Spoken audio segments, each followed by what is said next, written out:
Alhamdulillahi Rabbil Alamin. Walladhi asra bi'abdihi laylan minal masjidil harami ilal masjidil aqsa. Ashhadu an la ilaha illallah wa ashhadu anna Muhammadan abduhu wa rasuluh. Allahumma fasalli wa sallim wa barik ala hadan nabiyil karim wa ala alihi wa ashabihi rasulillahi ajma'in. Fa ya ibadallah inni usikum wa iyaya bi taqwallah faqad fazal muttaqun. Ittaqullaha haqqa tuqatih wa la tamutunna illa wa antum muslimun. Qala Allah ta'ala fil Qur'anil Karim, a'udzu billahi minasy syaithanir rajim. Bismillahirrahmanirrahim. Wa ati'ullaha wa ati'ur rasul. Fa in tawallaitum fa innama ala rasulinal balaghul mubin. Wa qala aidan wa ati'ullaha wa ati'ur rasul la'allakum turhamun. Sadaqallahu maulanal azim. Kaum muslimin jamaah Jumat yang Allah muliakan, puji dan syukur senantiasa kita aturkan ke hadrat Allah Subhanahu wa taala atas segala limpahan rahmat dan karunia Allah yang sampai hari ini Allah masih percayakan kepada kita untuk kita manfaatkan dan kita pergunakan. Bermodal nikmat dan karunia Allah itu, kita masih mampu melanjutkan kehidupan kita, melaksanakan berbagai macam aktivitas kita. Dan tentunya kaum muslimin, dengan modal nikmat yang Allah berikan, kita masih mampu menundukkan hati melaksanakan ibadah kepadanya, sebagaimana tujuan hidup kita dihadirkan dan diciptakan oleh Allah ke atas permukaan dunia ini, bahwa tidak lain dan tidak bukan adalah untuk beribadah kepadanya. Mudah-mudahan kaum muslimin kita bahagian dari hamba Allah yang abdan syakura, hamba-hamba Allah yang mampu mensyukuri nikmat yang diberikan kepadanya. Bahwa salah satu puncak syukur seorang hamba kepada Allah itu, kata Imam Al-Ghazali, adalah ketika dia telah mampu mempergunakan segala fasilitas dan nikmat yang diberikan kepadanya untuk bertakarub dan mendekatkan diri kepadanya. Tidaklah bersyukur seseorang kepada Allah ketika dia mendapatkan nikmat dan kurnia Allah itu, mulutnya mengucapkan alhamdulillah, akan tetapi nikmat itu dia pergunakan untuk mendurhakai Allah Subhanahu wa taala, bukanlah mensyukuri nikmat namanya. Mudah-mudahan kaum muslimin, kualitas seseorang dalam pandangan Islam dilihat dari sejauh mana dia mampu mensyukuri nikmat, dalam arti mempergunakan nikmat itu untuk mendekatkan diri kepada Allah Subhanahu wa taala. Selanjutnya salawat dan salam kita mohonkan kepada Allah. Semoga kiranya Allah limpahkan kepada Nabi Muhammad sallallahu alaihi wasallam. Allahumma shalli ala Muhammad wa ala alihi wa ashabihi ajma'in. Mudah-mudahan kaum muslimin jamaah yang Allah muliakan, di sisa-sisa hidup kita, mari sama-sama kita berikhtiar, sama-sama berusaha agar apa yang kita laksanakan pada hari ini, Islam yang kita pahami hari ini, ibadah yang kita lakukan pada hari ini, amaliyah yang kita kerjakan pada hari ini, masih merujuk dan mencontoh kepada apa yang telah beliau tinggalkan untuk kita semua. Sebab ini menjadi penting, sebab isyarat yang disampaikan oleh beliau, faman raghiba an sunnati falaisa minni. Orang-orang yang beribadah, orang-orang yang beramaliyah, orang-orang melakukan kesalehan, akan tetapi tidak mencontoh dan tidak mengikuti apa yang telah aku tinggalkan kepada mereka, kata Nabi, falaisa minni, maka itu bukan bahagian dari umatku. Kita yakin dan percaya kaum muslimin untuk melakukan ibadah itu bukan hanya niat baik, bukan hanya keinginan untuk memperbanyak amal-amal lainnya, akan tetapi perlu kita pertanyakan, apakah amal yang kita lakukan itu sesuai dengan tuntunan yang telah ditinggalkan oleh Rasulullah sallallahu alaihi wasallam. Mudah-mudahan kaum muslimin jamaah Jumat ya Allah muliakan, nanti di yaumil mahsyar ketika umat itu dibariskan di belakang Rasul dan pimpinannya masing-masing, kita termasuk orang yang berhak berbaris di belakang Rasulullah sallallahu alaihi wasallam. Apa syaratnya kita bisa berbaris dan diakui oleh beliau yang berada di dalam barisannya? Tentu kuncinya adalah kita berikhtiar untuk menjadikan beliau sebagai uswatun hasanah dalam berbagai macam lapangan kehidupan, terutama sekali dalam melaksanakan berbagai macam amaliyah dan ibadah kepada Allah Subhanahu wa ta'ala.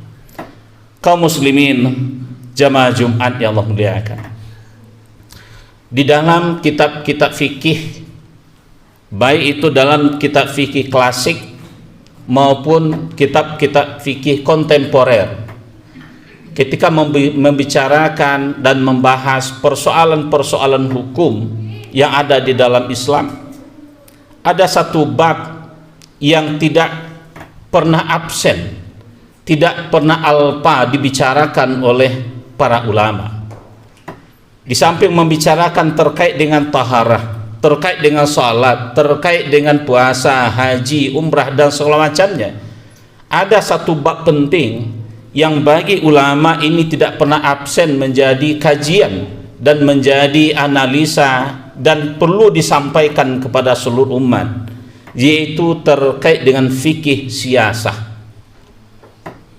Apa itu fikih siasah? Fikih siasah itu adalah fikih yang membahas terkait dengan pandangan Islam, hukum Islam terkait dengan politik, terkait dengan ketatanegaraan, terkait dengan sistem pemilu, terkait dengan kriteria seorang pemimpin dalam perspektif dan pandangan Islam. Ini tidak alpa, baik itu di buku-buku atau kitab-kitab klasik maupun kitab-kitab kontemporer, selalu menjadi pembahasan bagi kalangan ulama satu topik dan bab ini. Tentu kaum muslimin jamaah yang Allah muliakan, ribuan barangkali buku-buku atau kitab yang dikarang oleh para ulama fikih yang mencantumkan dan membahas terkait dengan ini. Ini menandakan bahwa persoalan ketatanegaraan, persoalan politik, persoalan kepemimpinan di dalam Islam itu menjadi sesuatu yang penting, sekaligus menafikan adanya pandangan sekularisme, orang yang mencoba memisahkan antara perpolitikan dengan agama, bahwa agama tidak ikut campur, bahkan tidak ikut membicarakan persoalan-persoalan politik dan ketatanegaraan. Bahkan yang lebih ekstrim pendapat mengatakan bahwa agama hanya berbicara terkait dengan akhirat, sementara di luar itu agama tidak membicarakannya. Ini kaum muslimin adalah pandangan sekuler yang dibawa oleh pemikir-pemikir sekuler yang mencoba menarik dan menjauhkan umat Islam dari persoalan-persoalan politik dan ketatanegaraan, sehingga ketika misi mereka ini tercapai, ketika misi mereka ini terwujud, maka akan terbentuk satu pola dan pemahaman bagi masyarakat kaum muslimin bahwa tidak usah kita ikut dalam berpolitik, lebih baik kita melakukan amalia-amalia rutin saja, sementara persoalan politik itu biarlah orang-orang lain yang mengurusi. Kaum muslimin jamaah yang Allah muliakan, tentu ini menjadi dasar bagi kita semua bahwa para ulama fikih telah menjadikan kajian mereka terkait dengan fikih siasah itu menjadi bahagian yang tidak terpisahkan dalam diri umat Islam. Untuk itu kaum muslimin jamaah yang Allah muliakan, terkait dengan kepemimpinan, salah satu bab yang ada di dalam fikih siasah itu ada beberapa argumentasi, beberapa alasan kenapa para ulama atau kenapa Islam memandang kepemimpinan itu menjadi sesuatu yang penting. Kaum muslimin jamaah yang Allah muliakan, pertama tentu ada dasarnya di Al-Quran dan Sunnah, bahwa Allah Subhanahu wa Ta'ala telah menurunkan kitabnya ini kepada hambanya. Summa awrasnal kitab alladhina astafaina min ibadina faminhum zalimun li nafsih wa minhum muqtasid wa minhum sabiquna bil khairat. Summa awrasna, kemudian telah kami wariskan, telah kami wahyukan, telah kami turunkan kitab ini, bahwa kitab itu akan menjadi pedoman dalam kehidupan kalian, pedoman dalam kalian menjalani kehidupan. Apapun yang akan kalian lakukan, kami telah memberikan guidance, kami telah memberikan panduan untuk itu. Bagaimana cara kalian berakidah, bagaimana cara kalian berumah tangga, bagaimana cara kalian berekonomi, bermuamalah, berpolitik dan segala macamnya. Aturan-aturan dasarnya itu kata Allah telah kami turunkan. Menjadi penting kaum muslimin. Kenapa di dalam Islam persoalan kepemimpinan itu penting? Siapa yang akan menyebarluaskan aturan-aturan Allah itu untuk dipedomani oleh manusia kalau seandainya kepemimpinan itu alpa dari pandangan umat Islam? Siapa yang akan melaksanakan aturan-aturan Allah ini? Jelas di tangan seorang pemimpin itu akan dipastikan apakah aturan-aturan itu berjalan atau aturan-aturan itu dikesampingkan. Yang kedua kaum muslimin jamaah yang Allah muliakan, apa yang menjadi dasar kenapa pemimpin itu di dalam Islam menjadi sesuatu yang penting? Karena hadis Nabi menyampaikan, Rasulullah mengingatkan kepada kita semua, idza kharaja salasatun fi safar falyu'mir alaihim ahaduhum. Apabila di antara kamu berjalan ke tanah Nabi berjumlah 3 orang untuk melakukan safar, melakukan satu perjalanan keluar dari rumah, kata Nabi, falyu'mir ahadukum, maka angkatlah salah satu dari kalian yang akan menjadi pemimpinnya. Kaum muslimin jamaah yang memuliakan, begini Islam memandang pentingnya kepemimpinan itu. Jangankan untuk mengurus sebuah negara, sebuah komunitas umat, ketika kita keluar rumah berjalan 3 orang, kata Nabi angkat salah satunya menjadi pemimpin, agar perjalanan itu tidak berjalan sesuai dengan kehendak masing-masing. Ada komando, ada panduan, ada yang akan mengarahkan. Yang ketiga kaum muslimin, kenapa pemimpin di dalam Islam itu menjadi penting? Kita ingat peristiwa Saqifah Bani Sa'idah. Apa peristiwa itu? Ketika Rasulullah meninggal. Rasulullah meninggal pada hari Senin 8 Juni. Kemudian beliau dikuburkan 2 hari ke depan. Pada hari Rabu baru Rasulullah dikuburkan. Kenapa ada jarak? Ada jeda. Ketika Rasulullah meninggal 2 hari setelahnya baru beliau dimakamkan. Padahal kata Nabi, asri'u bi janazatikum, ketika ada yang meninggal di antara kamu maka segerakan jenazahnya, kuburkan jenazahnya sesegera mungkin. Rasulullah meninggal pada hari Senin dan dikuburkan pada hari Rabu. Apa persoalan yang lebih penting di saat itu? Persoalan mendasar di saat itu, ketika seorang Rasulullah sampai ditunda penguburannya karena para sahabat ketika itu memandang ada sesuatu yang emergensi, ada sesuatu yang penting sebelum Rasulullah ini dikuburkan. Persoalan apa itu? Kaum muslimin jamaah yang Allah muliakan, ketika Rasulullah meninggal, siapa yang akan memimpin umat ini? Itu yang belum duduk, itu yang belum dipastikan, itu yang belum didapatkan. Ketika Rasulullah hidup, seluruhnya bermuara kepada Rasulullah. Rasulullah sebagai seorang pemimpin, beliau juga sebagai seorang panglima perang. Ketika Rasulullah meninggal, siapa yang akan menggantikan posisi Rasulullah menjadi pemimpin itu? Karena belum duduknya siapa yang akan menggantikan Rasulullah, disepakati oleh para sahabat, Rasulullah ditunda untuk penguburannya. Artinya kaum muslimin, kepemimpinan di dalam Islam itu menjadi sesuatu yang sangat penting, sehingga jenazah Rasul pun disepakati untuk ditunda demi menunggu kepastian siapa yang akan memimpin umat pasca meninggalnya Rasulullah sallallahu alaihi wasallam, yang pada akhirnya kita tahu Abu Bakar As-Siddiq disepakati sebagai pengganti Nabi. Apa ukurannya Abu Bakar? Disepakati oleh para sahabat untuk menggantikan Rasulullah, tidak lain dan tidak bukan adalah Abu Bakar lah yang telah diamanahkan oleh Rasulullah ketika terakhir salat subuh. Rasulullah tidak lagi mampu memimpin jamaah, maka Abu Bakar lah yang ditunjuk untuk menggantikan. Sederhana pandangan para sahabat dilihat dari salat seseorang untuk menjadi pemimpin itu. Kaum muslimin jamaah Jumat yang Allah muliakan, bahagian kedua dari fikih siasa itu yang juga penting kita sampaikan, apalagi insya Allah sebentar lagi kita akan menyalurkan hak pilih kita, memilih pemimpin yang akan kita titipkan amanah kepada mereka.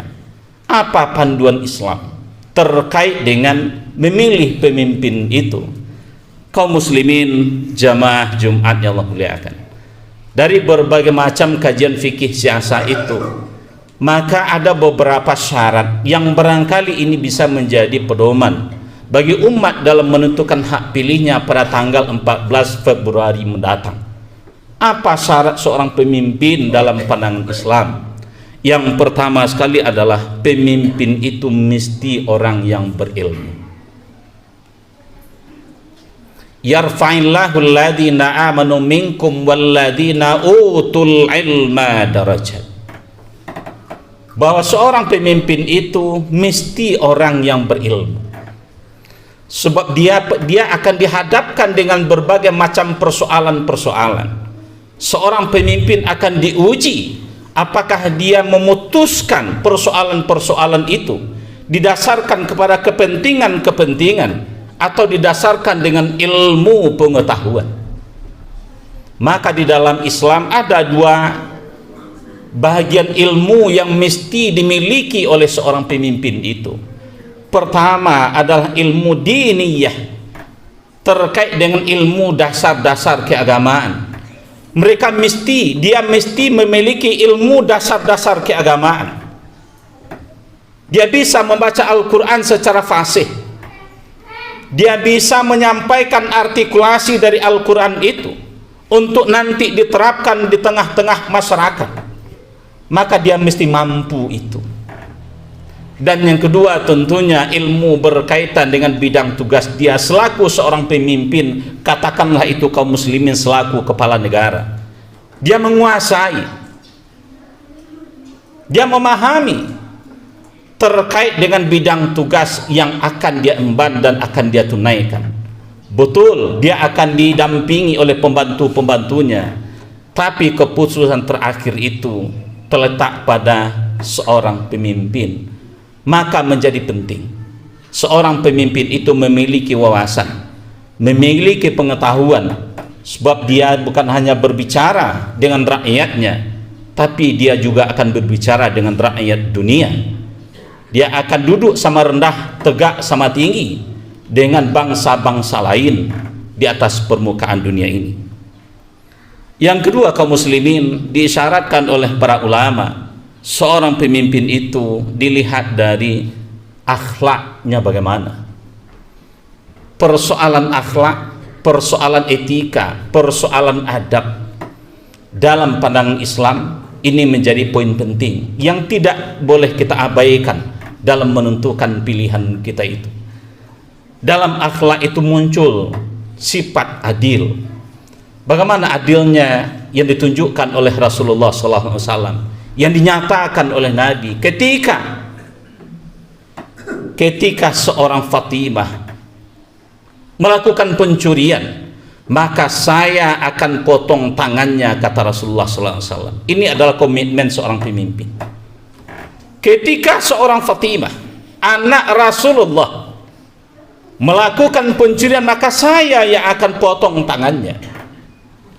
Kaum muslimin, ini ungkapan keadilan yang berintegritas. Integritas itu adalah yang bersesuaian antara perkataan dengan perbuatan. Ketika dia menyatakan ini, maka dalam aplikasi dan penerapannya ini bisa diukur dan bisa dilihat.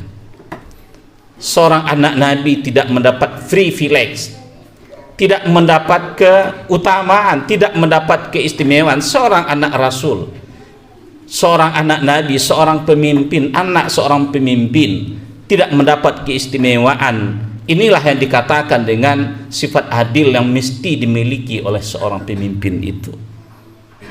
Begitu juga sikap amanah, amanah yang diembankan kepadanya. Berbagai macam persoalan-persoalan kenegaraan yang kita sangat membutuhkan dan sangat mengimpikan bagaimana seorang pemimpin yang amanah itu. Dan tentu kaum muslimin, seorang pemimpin itu adalah pemimpin yang berlapang dada. Dia sangat terbuka dengan persoalan-persoalan kritik. Dia sangat terbuka dengan perbedaan-perbedaan pendapat.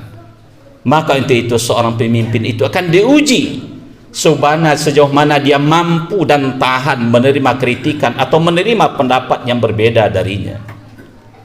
Kaum muslimin, seorang Umar bin Khattab, contoh sebagai seorang pemimpin itu, Umar bin Khattab ketika dia berbicara dalam satu forum, kemudian ada salah seorang jamaah tunjuk tangan yang memaki-maki, yang mengkritik Umar bin Khattab ketika dia sedang berbicara. Wahai kaum muslimin, jangan ikuti Umar yang sedang berbicara itu, sebab Umar adalah seorang yang munafik. Kaum muslimin, coba kita bayangkan ketika dia berbicara dalam sebuah forum resmi, kemudian ada salah seorang dari jamaah itu tunjuk tangan sembari mengatakan bahwa jangan ikuti dia karena dia adalah seorang munafik. Dilanjutkan oleh orang mengkritik tadi, kenapa Umar dikatakan orang munafik? Karena baju yang dipakai oleh Umar adalah baju yang dijahit dari bahan dapat dari rampasan perang. Kenapa Umar bisa menjahit kain, membuat baju dari kain rampasan perang? Sebab kami yang juga ikut berperang di saat itu tidak mendapatkan kain yang lebih daripada yang Umar dapatkan. Setelah kami coba untuk menjahit kain rampasan itu, toh ternyata tidak sesuai dan tidak muat dari ukuran badan kami. Kenapa Umar bisa membuat baju dari kain rampasan itu? Jamaah yang memuliakan, seluruh jamaah ketika itu diam, terhening, sampai akhirnya Abdullah bin Umar berdiri. Wahai kaum muslimin, wahai saudara-saudaraku sekalian, ayahku Umar bin Khattab, dia menjahit baju sehingga bisa bajunya utuh karena pembahagian saya, jatah saya yang saya berikan kepada ayah saya, sehingga dia bisa membuat baju yang utuh. Ini seorang pemimpin kaum muslimin, jamaah yang Allah muliakan. Dia tidak menyalahkan orang yang mengkritiknya, tapi dia ungkapkan fakta bagaimana yang sebenarnya terjadi. Terakhir kaum muslimin, seorang pemimpin itu dilihat dari segi silsilahnya. Ada dua silsilah. Pertama dari silsilah nasabiah dan keturunan, dan tentu juga adalah silsilah dari rekam jejak apa yang telah dia lakukan di masa lalu. Ini akan menjadi ukuran, ini akan menjadi pedoman dalam hal menentukan kepemimpinan itu. Kaum muslimin jamaah Jumat yang Allah muliakan, nanti kita akan ditanya terhadap amanah yang terberikan. Ketika amanah itu kita berikan di tempat yang salah, maka kita akan dituntut, kita akan diminta pertanggungjawabkan oleh Allah Subhanahu wa taala. Untuk itu kaum muslimin jamaah yang Allah muliakan, mudah-mudahan khutbah yang singkat ini bisa menjadi bahan renungan dan pertimbangan bagi kita semua dalam menentukan dan menghadapi hak konstitusional kita pada tanggal 14 Februari 2024 besok. Fa'tabiru ya ulil albab la'allakum tuflihun.